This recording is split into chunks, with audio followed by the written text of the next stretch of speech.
سلام علیکم برادرها، کی حال است؟ دوتر هستم. صبحانه آورده، چای آورده، ووتر والا. یک ووتر دیگه بود تا چاری انصاری، نه چای میداد نه گرم داشت، نه اتاق ما صفایی میکرد. او رو الا کردم آمدم اینجا چای تراباسخان است.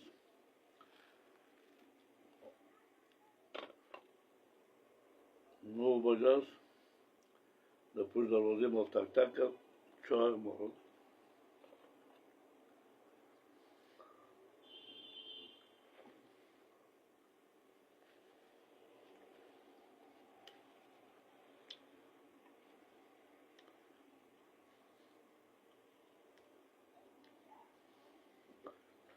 من میش چای با چای با فامیل خود میخوردم.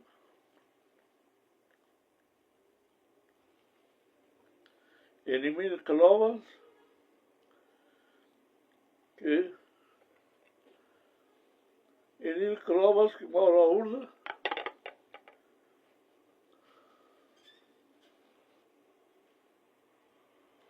تنها چای میخورم.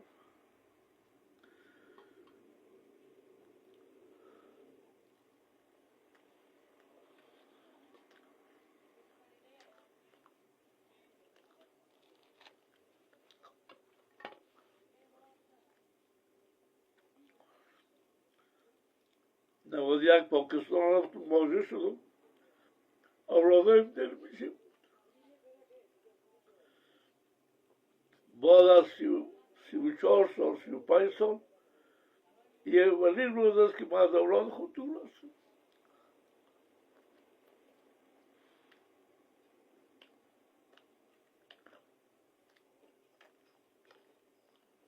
تنها چای میخورم.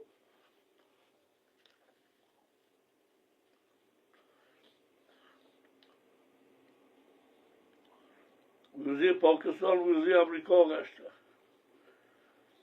سلام علیکم، خوش باشید.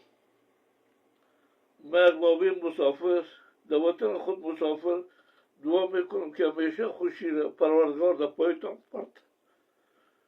خوش باشید، زنده باشید، خوش باشید.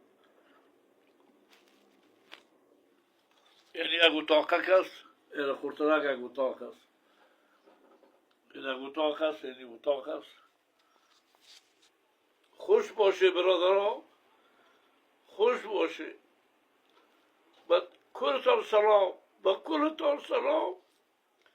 و براتان گفتم که آخری روز زندگی را با شما شریک میسازم. در کجا هستم، در کجا نیستم، چی میکنم. سلام علیکم، مرا ببخشید. سلام علیکم. شما را خود جگر میکنم. آدم های با احساس که یکی براتان ترجمه میشه، یکی جگر خون را میشه. مردم های با احساس با درگ هموطن خود جگر را میشه.